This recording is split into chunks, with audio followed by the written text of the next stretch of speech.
नमस्कार मित्रों, आज हम एक ही वीडियो में अक्षय तृतीया के बारे में संपूर्ण जानकारी प्राप्त करेंगे। इस एक वीडियो में आपको सब कुछ बताया गया है। पूजा कैसे करनी है, क्या खरीदना है, क्या नहीं खरीदना है, इसके पीछे का इतिहास क्या है, संपूर्ण जानकारी आपको बताई जाएगी। अक्षय तृतीया 30 अप्रैल 2025 को है। अक्षय तृतीया का दिन साल के उन 3.5 मुहूर्त में से एक है जो सबसे शुभ माने जाते हैं। इस दिन अधिकांश शुभ कार्य किए जा सकते हैं। इनका अक्षय फल मिलता है। इस वरदान का कभी अंत नहीं होता, लेकिन कुछ ऐसे भी काम हैं जो अक्षय तृतीया पर भूलकर भी नहीं करने चाहिए।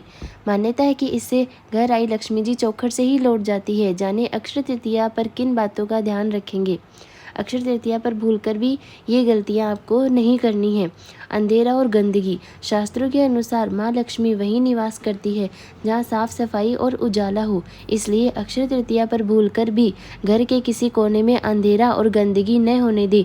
इस दिन रात में दिया जलाए रखे। गंदगी और अंधेरा पाकर माँ लक्ष्मी चौखट से ही लौट जाएगी।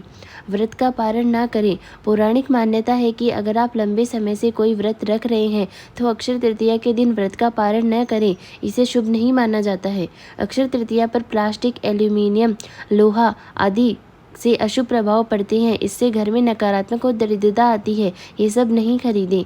उधारी। अक्षय तृतीया खुद की कमाई से ही कोई वस्तु खरीदे, उधारी न करे। ऐसा करने पर लक्ष्मी जी चली जाती है। साथ ही इस दिन किसी को भी पैसे उधार देना या उधार लेना अशुभ माना गया है। घर बनवाना। अक्षय तृतीया पर संपत्ति, घर खरीदना तो शुभ होता है, लेकिन इस दिन घर या भवन का नव निर्माण या किसी तरह के घर में टूट फूट जैसे दीवार, फर्नीचर ठीक कराना को सुधारने का काम नहीं करवाना है। ये चीज़ें न खाएं। अक्षय तृतीया बेहद पवित्र त्योहार माना गया है। इस दिन भूलकर भी मांस मदिरा का सेवन न करें। ऐसा करने पर आर्थिक संकट मंडराने लगता है, बरकत चली जाती है और लक्ष्मी जी नाराज हो जाती है। तुलसी न तोड़े। अक्षय तृतीया पर लक्ष्मी जी के संग विष्णु जी की पूजा भी की जाती है। मान्यता है कि इस दिन तुलसी दल नहीं तोड़ना चाहिए, इससे लक्ष्मी जी रूठ जाती है। पूजा में चाहिए तो नहा के ही तोड़े। ये गलती ना करें। अक्षय तृतीया के दिन वाद विवाद न करें। किसी को तन या मन से दुख न पहुंचाएं, पीड़ा में न दे।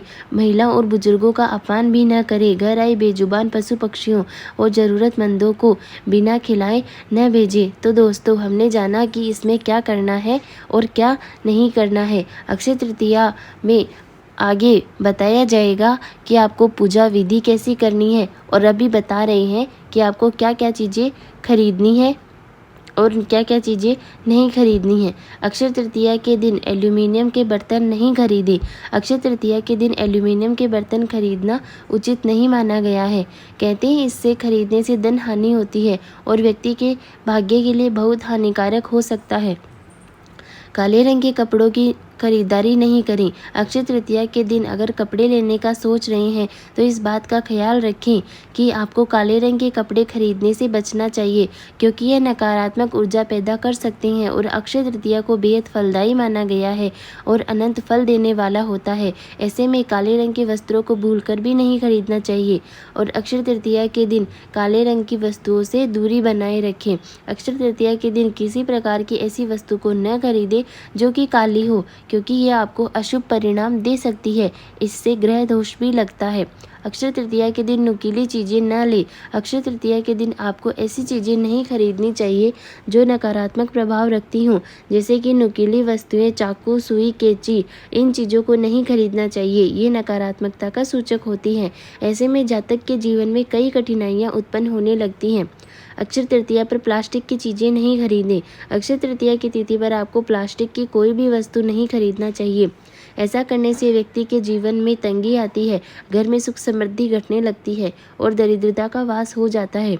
अक्षय तृतीया एक शुभ और पवित्र दिन है। इस दिन इन बातों का ध्यान रखकर आप माँ लक्ष्मी और भगवान विष्णु का आशीर्वाद प्राप्त कर सकते हैं। तो दोस्तों, हमने जाना कि अक्षय तृतीया के दिन क्या खरीदना है, क्या नहीं खरीदना है। आगे की जानकारी भी इसी वीडियो में अपन लेते हैं। तो चलिए आगे चलते हैं। अक्षय तृतीया क्यों मनाई जाती है। जिसका कभी नाश नहीं होता है या जो स्थायी है वही अक्षय कहलाता है। स्थायी वही रह सकता है जो सर्वदा सत्य है। सत्य केवल परमपिता परमेश्वर ही है जो अक्षय, अखंड व सर्वव्यापक है। अक्षय तृतीया की तिथि ईश्वरीय तिथि है। अक्षय तृतीया का दिन परशुराम जी का जन्मदिन होने के कारण परशुराम तिथि भी कहलाता है। परशुराम जी की गिनती चिरंजीवी महात्माओं में की जाती है, इसलिए इस तिथि को चिरंजीवी तिथि भी कहते हैं। उन्होंने बताया है कि भारतवर्ष धर्म संस्कृति प्रधान देश है।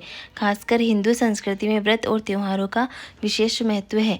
अक्षय तृतीया तिथि को आखा तृतीया अथवा आखा तीज भी कहते हैं। इसी तिथि को चारों धामों में से एक धाम भगवान बद्रीनारायण के पट खुलते हैं। साथ ही अक्षय तृतीया तिथि को ही वृंदावन में श्री बांके बिहारी जी के चरणों के दर्शन वर्ष में एक बार होते हैं। इसी दिन के देश के कोने कोने से श्रद्धालु बिहारी जी के चरण दर्शन के लिए वृंदावन पहुंचते हैं। इस दिन जल से भरे कलश, पंखे, खड़ाऊ, जूता, छाता, गौ, भूमि, स्वर्ण पात्र आदि का दान पुण्यकारी माना गया है। इस प्रकार के दान के पीछे यह लोक विश्वास है कि इस जिन जिन वस्तुओं का दान किया जाएगा वे समस्त वस्तुएं स्वर्ग में गर्मी ऋतु में प्राप्त होंगी। साथ ही अक्षय तिथि को पर्व मनाने से आध्यात्मिक ऊर्जा की भी प्राप्ति निश्चित होती है। अक्षय तृतीया के दिन विशेष रूप से भगवान विष्णु की पूजा का विधान है। आज के दिन चंदन से श्री विष्णु भगवान की पूजा की जाती है। आज के दिन ऐसा करने से व्यक्ति के जीवन में खुशहाली आती है और परिवार में सबके बीच आपसी सामंजस्य बना रहता है। अतः अगर आप भी अपने जीवन में खुशहाली और परिवार में सबके बीच आपसी सामंजस्य बनाए रखना चाहते हैं तो आज के दिन स्नान आदि करके साफ सुथरे वस्त्र धारण करके आपको भगवान विष्णु की विधि पूर्वक चंदन से पूजा करनी चाहिए। नहीं, आज हम जानेंगे अक्षय तृतीया पूजा के बारे में। हिंदू धर्म में अक्षय तृतीया का विशेष महत्व है। इस दिन माता लक्ष्मी, विष्णु जी की पूजा के साथ ही सोना चांदी भी खरीदा जाता है। तो यहाँ जानिए कि इस साल अक्षय तृतीया कब मनाई जाएगी और पूजा शुभ मुहूर्त क्या रहेगा। हर साल वैशाख शुक्ल पक्ष की तृतीया तिथि को अक्षय तृतीया का पर्व मनाया जाता है। यह दिन बहुत ही शुभ माना जाता है। इस दिन किए गए कार्यों से अक्षय फलों की प्राप्ति होती है। इस दिन जो भी शुभ कार्य, पूजा पाठ या दान पुण्य आदि किया जाता है वो सब का अक्षय हो जाता है। अक्षय तृतीया के दिन माता लक्ष्मी और भगवान विष्णु की पूजा का विधान है। ऐसा करने से घर में सुख समृद्धि आती है और व्यक्ति के घर का भंडार सदैव धन धान्य से भरा रहता है। इस साल अक्षय तृतीया पर बेहद ही शुभ संयोग बनने जा रहा है। तो आइए जानते हैं अक्षय तृतीया की तिथि और शुभ मुहूर्त के बारे में। अक्षय तृतीया का पर्व 30 अप्रैल 2025 को मनाया जाएगा। पंचांग के अनुसार वैशाख माह की शुक्ल पक्ष की तृतीया तिथि का आरंभ 29 अप्रैल को शाम 5:31 पर होगा। तृतीय तिथि समाप्त 30 अप्रैल को दोपहर 2:12 पर होगा। अक्षय तृतीया की पूजा के लिए शुभ मुहूर्त 6:11 से दोपहर 12:36 तक रहेगा। इस समय पूजा करना अति उत्तम और फलदायी होगा। अक्षय तृतीया 2025 का शुभ योग। इस साल अक्षय तृतीया पर बेहद ही शुभ संयोग बनने जा रहा है। अक्षय तृतीया के दिन सवार सिद्धि योग बन रहा है। इसी के साथ शोभन और रवि का योग भी बन रहा है। अक्षय तृतीया पर सर्वार सिद्धि योग पूरे दिन रहेगा। बता दें कि सर्वार सिद्धि योग में पूजा करने से सभी सिद्धियों की प्राप्त होती है। इस योग में माता लक्ष्मी की पूजा करने से सौभाग्य और समृद्धि में बढ़ोतरी होती है। 30 अप्रैल को 12:02 तक शोभन योग रहेगा। वहीं रवि योग शाम को 4:18 से शुरू होकर पूरी रात रहेगा। 30 अप्रैल को सुबह 5:41 से लेकर दोपहर 2:12 तक सोना खरीदना सबसे अच्छा माना गया है। यदि आप सोना खरीदने में असमर्थ हैं तो इन वस्तुओं को खरीदकर जो भी शुभ मानी जाती हैं, इसमें मिट्टी और पीतल के बर्तन, साथ ही पीली सरसों खरीदना भी बहुत शुभ है। अक्षय तृतीया पूजा की विधि। इस दिन सुबह जल्दी उठें, स्नान करें और स्वच्छ कपड़े पहनें। फिर भगवान लक्ष्मी नारायण के चित्र या मूर्ति लें और उन्हें स्थापित करें और फिर पूजा शुरू करें। विष्णु जी को चंदन, माँ लक्ष्मी को कुमकुम का तिलक करें। विष्णु जी को पीले फूल और माँ लक्ष्मी को कमल के फूल चढ़ाएं। फिर जौ, गेहूँ, सत्तू, ककड़ी, चना की दाल, गुड़ आदि का भोग लगाएं। फिर आप लक्ष्मी नारायण जी की कथा भी करें। अंत में आरती करें। इस दिन ब्राह्मणों को भोजन करा सकते हैं और निर्धन लोगों को दान करें। धार्मिक अनुसार पूजा पाठ, दान, मंत्र जप, हवन से प्राप्त होने का पुण्य अक्षय होता है। माना जाता है कि अर्जित पुण्य से व्यक्ति के जीवन में सुख समृद्धि में निरंतर वृद्धि होती है। अक्षय तृतीया का महत्व। अक्षय तृतीया से एक पुरानी कथा जुड़ी हुई है। प्राचीन काल में एक धर्मपरायण लेकिन दरिद्र वैश्य रहता था जो ईश्वर में दृढ़ आस्था रखता था। एक दिन उसे पता चला कि वैशाख मास के शुक्ल पक्ष की तृतीया को भगवान विष्णु और देवी लक्ष्मी की पूजा और ब्राह्मणों को दान देने से अक्षय पुण्य की प्राप्ति होती होती है, इसलिए अक्षय तृतीया के दिन धर्मदास ने ब्रह्मा मुहूर्त में उठकर गंगा स्नान कर विधि विधान से भगवान की पूजा की और अपने सामर्थ्य अनुसार दान किया। मान्यता है कि पुण्य कार्यों के कारण धर्मदास ने अलग अलग जन्म में कुशावती राजा के रूप में जन्म लिया। यदि आपको ये जानकारी अच्छी लगी हो तो चैनल को सब्सक्राइब करें, वीडियो को शेयर करें। धन्यवाद।